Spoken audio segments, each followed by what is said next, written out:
가늠하지 말지니라 그랬습니다. 현대를 흔히 3X 시대라고 합니다. 과학, 스포츠, 섹스. 또 이것이 이 세 가지가 현대인들의 우상이기도 합니다. 자, 성은 하나님이 인간에게 주신 거룩한 선물입니다. 속되거나 부정한 것이 아닙니다. 자, 이것을 잘 사용하면 많은 유익이 있지만 잘못 사용할 때는 사회적인 무질서, 불륜, 가정 파괴, 자신의 영혼까지 파멸하게 되는 것입니다.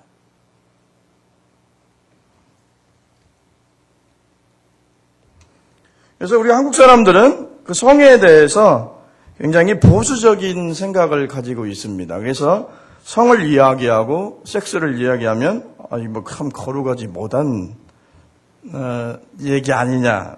그러면서도 속으로는 제일 관심이 많은 분야가 또 그 분야이기도 합니다. 그래서 우리 한국 사람들은 상당히 내숭을 잘 떨어요. 외국 사람 같은 경우는 상당히 개방적이고 그럼 상당히 자유합니다. 프리해요. 그래서 표현의 자유가 있어요. 그런데 우리나라는 유교문화죠. 폐쇄적인 거죠.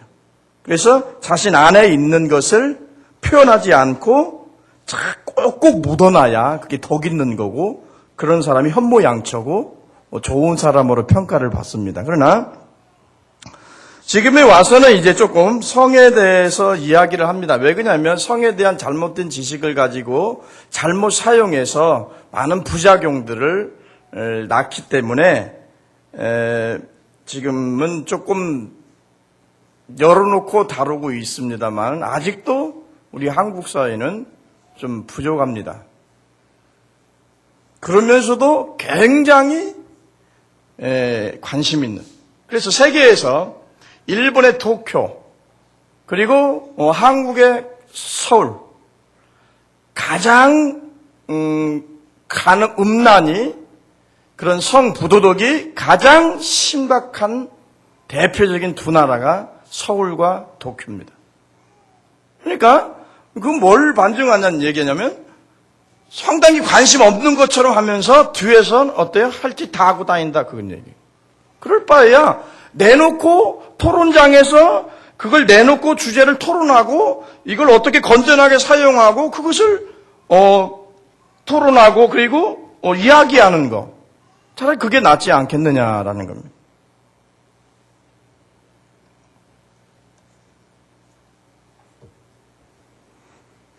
간음의 정의를 한번 봅니다. 히브리 사람들은 간음을 이렇게 생각했습니다. 기혼자가 자기 남편이나 아내 외에 이성과 맺는 불법적인 성관계라고 정의를 했습니다.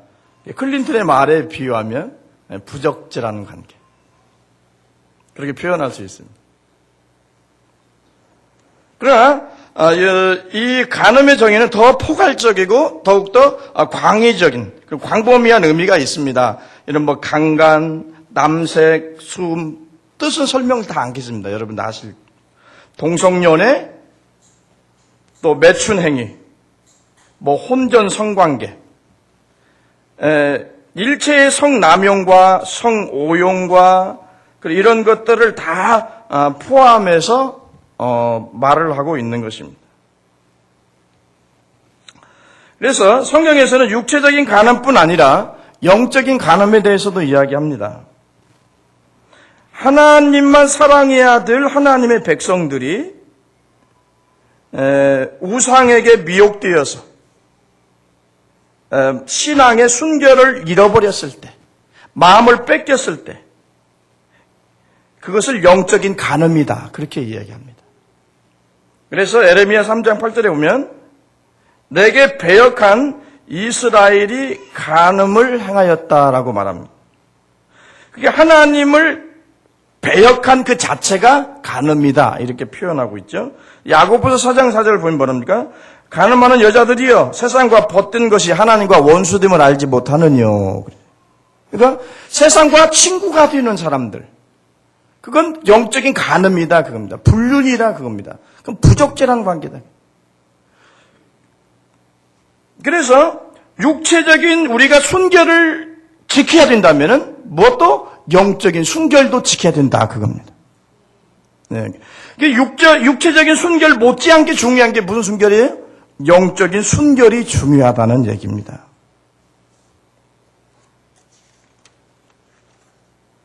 오늘은 좀 빨리 끝내겠습니다.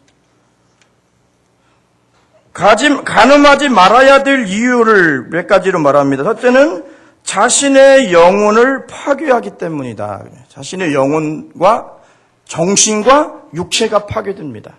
그래서 성적으로 상당히 문란하고, 그래서 젊을 때 쉽게 말하면 속된 말로 바람을 좀 많이 피운 사람들은 결과가 안 좋습니다.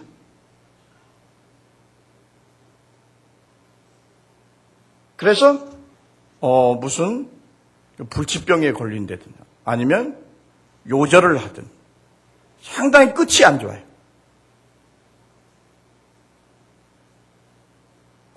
그 다음에 두 번째는 가정을 파괴하기 때문이다. 가정을 파괴하기 때문에. 그 다음에 사회를 혼란스럽게 만들고 사회의 질서를 파괴한다는 겁니다. 아까 얘기했지만 한국의 서울과 일본의 도쿄가 세계에서 가장 음란이 판치는 도시라는 거. 그러니까 미국 같은 데는요, 그런다는 게, 미국은 자기가 거기에 관심을 가지고 그렇게 그런 쪽으로 안 빠져 들어가면은 누가 와서 그렇게 하지 않는다는 거예요. 그런데 우리는 가만히 있어도 핸드폰으로 오잖아요. 그죠? 문자 메시지 와서 보면은 오빠 뭐해? 나 외로워. 뭐 다 외롭지 뭐. 사는 게 다 외로운 거 아닙니까?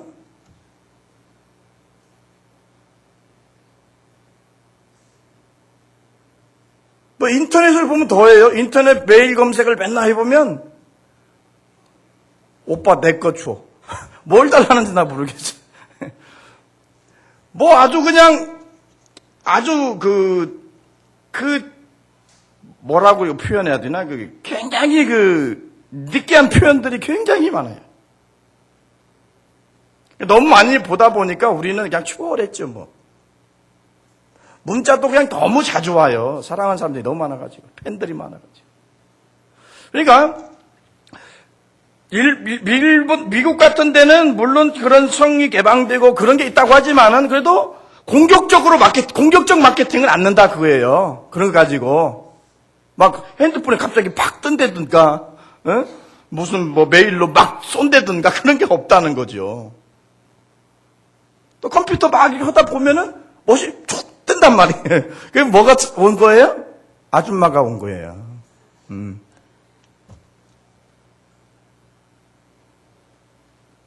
그러니까 그렇게 다른 저기들은 그렇게 공격적으로 마케팅을 안 하는데 우리 한국이나 일본 같은 경우는 공격적으로 사람들을 유혹한다 그겁니다. 그만큼 성적으로 문란한 세계에서 가장 이름난 국가가 두 국가를 말합니다.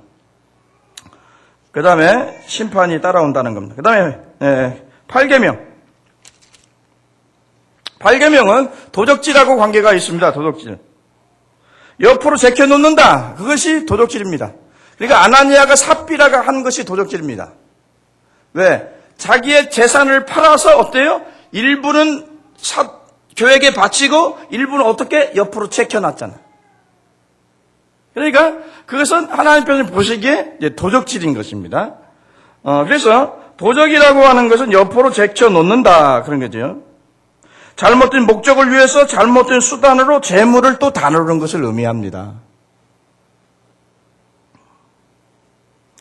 자, 이 도적질은 상당히 역사가 오래됐어요. 그래서 아담과 이브가 금단 열매를 도적질하는 것부터 시작해서 상당히 역사가 오래됐습니다. 자, 도적질의 유형은 첫째는 하나님의 것을 도적질하는 게 있습니다. 하나님의 시간, 하나님의 물질, 하나님의 영광, 하나님이 주신 은사, 이것을 하나님을 위해 사용하는 게 아니라 자신의 유익과 자신의 야망과 자신의 유익을 위해 사용할 때 그것을 도적질이다. 그렇게 말합니다. 자, 주일 하면 무슨 날입니까? 주일, 주님의 날. 라는 뜻이죠? 그럼 무슨 날이면 다 하나님의 날이지만은 특별히 주일날 한 날을 정해서 이 날은 나를 위해 살아라. 그래서 하나님의 날로, 주님의 날로 구별해 놓은 거거든요. 그러니까 그 날은 너희들을 위해 일하지 말라는 겁니다. 하나님 앞에 경배하고 예배하고 하나님을 위해서 그 날은 거룩히 구별해서 하나님 앞에 드려라 그겁니다. 그러므로 주님은 자신의 일을 위해서 사용하면 안 됩니다.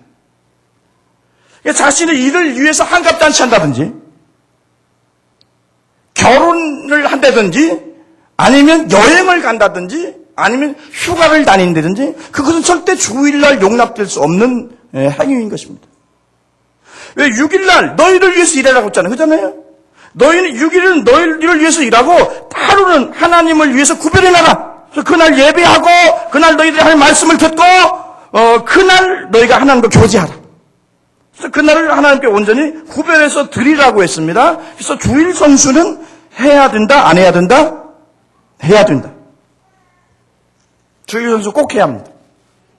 주일 선수 안 하면 절대로 안 됩니다. 주일 선수 안 하면 절대로 복을 못 받습니다. 아멘? 여러분도 주일날 빠지지 마십시오. 자, 그 다음에 물질을 도적질한다. 이 11조입니다.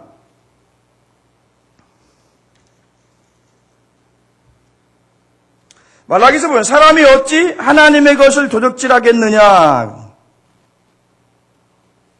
그러나 너희는 나의 것을 도적질하고도 말하기를 우리가 어떻게 주님의 것을 도적질하였나이까. 그러니까 왜 너희들이 도적질하냐?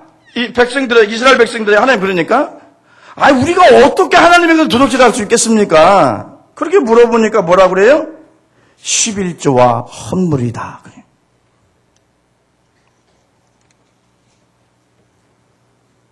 그러니까 마땅히 10의 1을 하나님 앞에 드려야 되는데 그 대표성의 원리죠. 이게 다 하나님의 것입니다. 하나님의 은혜로 하나님의 은혜 주셔서 하나님 축복해 주셔서 이걸 얻었습니다. 이건 하나님의 것입니다. 전부 다. 그래서 대표성의 원리로 10분의 1을 드리는 거예요. 10분의 9가 우리 것이라는 의미가 아니에요. 10분의 1만 드려서 너희 신앙 고백을 하라고 한 거거든요. 그러니까 얼마나 감사해요. 10분의 9 드리라고 하면 큰일 났잖아요. 일 갖고, 일을 가지고 어떻게 쓰겠어요. 그런데요, 11조가 월급을 소득이 적을 때는 상당히 쉬워요. 10만 원에서 만 원 떼기 쉽잖아. 그래서, 10만 원 소득이 났으니까 만 원 드리자. 이제 100만 원. 그거 조금 힘들어요. 얼마 떼야 돼요? 10만 원. 자, 그 다음에 소득이 얼마? 1000만 원. 그럼 얼마 떼요? 100만 원. 이제 그때부터는 이제 시험 들기 시작해. 이제 갈등이에요, 갈등. 자, 1억을 벌었어요. 얼마? 계산이 안 돼? 11조는? 1000만 원을 드려야 돼요. 그러면 10억을 벌었으면 1억을 드려야 돼. 그래서 여러분 중에 로또 당첨 하나 들면 11조 드리면 우리 교회는 핍니다. 그냥 활짝 피어. 조금 피는 것도 아니고 이렇게 활짝 핀다니까.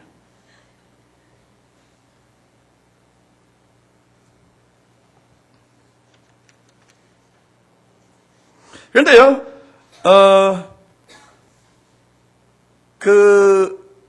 여러분 그 책 읽었잖아요. 김선도, 김홍도 목사, 또 김국도 목사,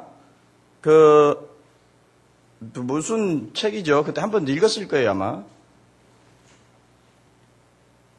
그 사람들은 피남 시절에 11조에 대한 체험을 많이 했대요.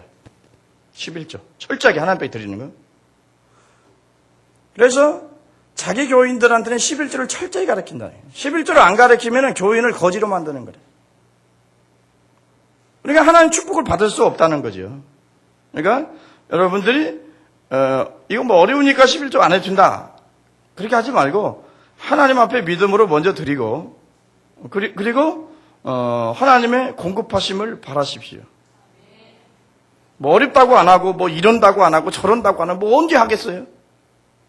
어렵더라도 소득이 나면 10분의 1을 드리는 게 믿음이죠.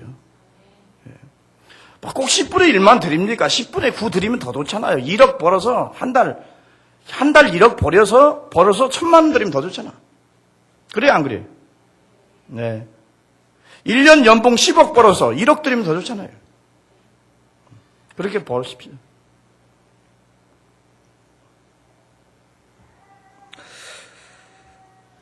자, 그 다음에 하나님께 돌려야 할 영광. 그 자기가 취할 때 그것도 큰 죄가 되죠. 병든 자를 치유하고 자신의 경건이나 자신의 능력으로 한 것처럼 자랑하고 교만하는 행위. 이것이 하나님의 영광을 도적질하는 겁니다. 그 하나님의 영광을 도적질한 느부갓네살 왕. 어떻게 됐습니까? 왕위를 쫓겨났죠. 영광에서 떨어졌습니다. 그리고 정신병으로 어때요? 소처럼 풀을 뜯는 그런 비참에 처하게 되는 것을 우리가 볼 수가 있습니다. 자, 우리 삶의 모든 것은 하나님의 은혜입니다. 하나님 사랑과 하나님의 돌보심과 하나님의 공급하심으로 우리는 오늘도 살아갈 수 있습니다. 그러므로 마땅히 하나님께 합당한 영광을 돌리는 것이 합당하다 그겁니다. 그것이 도둑질 않는 겁니다. 도둑질하는 원인은 뭐냐? 첫째는 마귀다. 마귀가 마음을 미혹해서 하나님의 것을 사람의 것을 도둑질하게 만든다. 하나님의 것만 도둑질하는 게 아니고 이웃 사람의 것, 옆에 사람의 것을 이웃의 것을 도둑질하면 안 돼. 아시겠죠? 네. 남에게 피해를 주면 안 돼. 잘못된 동기로, 잘못된 목적으로, 잘못된 방법으로 물질을 모으면 안 돼. 그것도 도둑질이니까. 크리스찬은 그래서 합당한 하나님의 방법으로 재물을 모으셔야 합니다. 그 다음에 왜 도둑질합니까? 탐심 때문에 하는 겁니다. 아간이, 은과, 옷이, 욕심이 나서 탐심이 생겨서 도둑질한 거지. 어쨌든 욕심이 생기면 도둑질합니다. 그 다음에 구계명 봅니다. 구계명. 여기 거짓말과 이제 관련되어 있습니다. 자, 거짓 증거 하지 마라. 이거 거짓은 뭡니까? 마귀적입니다. 자, 거짓말의 원천은 마귀입니다. 그래서 처음부터 거짓은 마귀에게서부터 온 겁니다. 그래서 마귀를 거짓의 아비라고 하는 겁니다. 자, 거짓말을 밥 먹듯이 하는 사람들은 사탄의 영성을 가지고 있는 겁니다.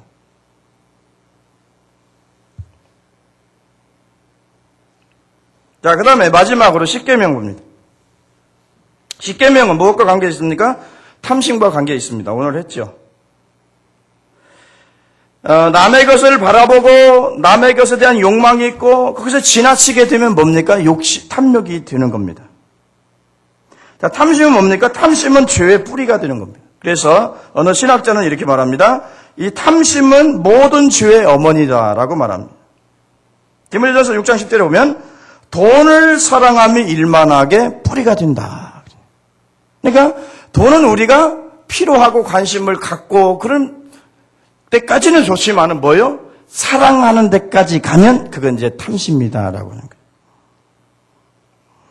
자, 그 다음에 탐심은 아까 얘기했죠. 우상숭배다 그랬어요. 자, 탐심이 생기면 욕심이 생기고 욕망이 생기고 야망이 생깁니다. 그리고 거기에서 뭐요? 그것을 사랑하게 되고 그것에 대한 관심을 갖게 됩니다. 그러면 그것이 뭐가 됩니까? 하나님처럼 되는 겁니다. 그래서 그것이 바로 우상숭배로 이어진다는 겁니다.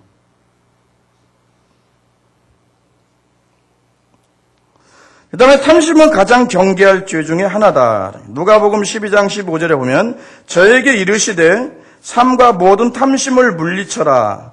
사람의 생명이 그 소유의 넉넉함에 있지 아니하니라 그랬습니다. 그래서 이 탐심을 어떻게 하라고요? 물리쳐야 한다. 자, 결론을 맺겠습니다.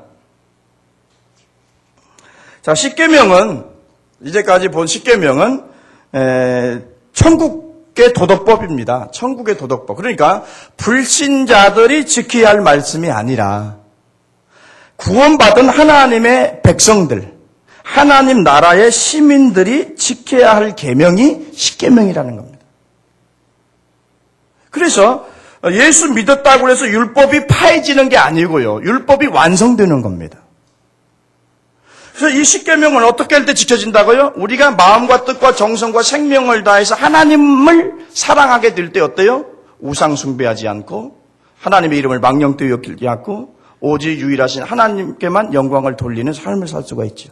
그리고 내 이웃을 내 몸처럼 사랑하라 한 말씀처럼 내 이웃을 내 몸처럼 사랑할 때 이웃에 대해서 거짓 증거하지 않고 이웃에 해를 끼치지 않고 이웃에 대해서 탐욕하지 않고 그리고 도적질하지 않고 이웃에 대해 가늠하지 않고 이게 이제 그걸로 요약되는 것이죠. 그래서 십계명은 가장 중심이 되는 계명이죠. 중심이 되는 계명. 그래서 이 계명은 꼭 지켜야 한다. 그런데 율법으로 지키라는 게 아니고 이게 뭡니까? 성령의 능력으로 지키라. 성령의 법으로 죄와 사망의 법에서 우리가 해방되었다라고 말합니다. 그러니까 성령의 능력으로 이 십계명을 따라서 살 때 하나님의 말씀을 따라 사는 겁니다. 여러분이 성경 전체를 다 모르잖아요. 근데 이 십계명을 마음의 중심에 마음의 돌비에 마음의 신비에 새겨 놓으면 이 말씀대로만 살면 하나님의 말씀대로 사는 사람이 되는 겁니다. 그래서 십계명은 가장 그리스도인들에게 있어서 중심이 되는 계명이고 그리고 성도들이 꼭 지켜야 할 계명인 것입니다.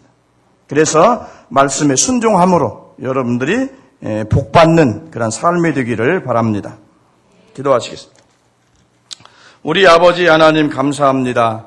주님이 주신 십계명 말씀을 통해서 우리가 천국 백성으로서 주의 십계명을 따라 살게 도와주시고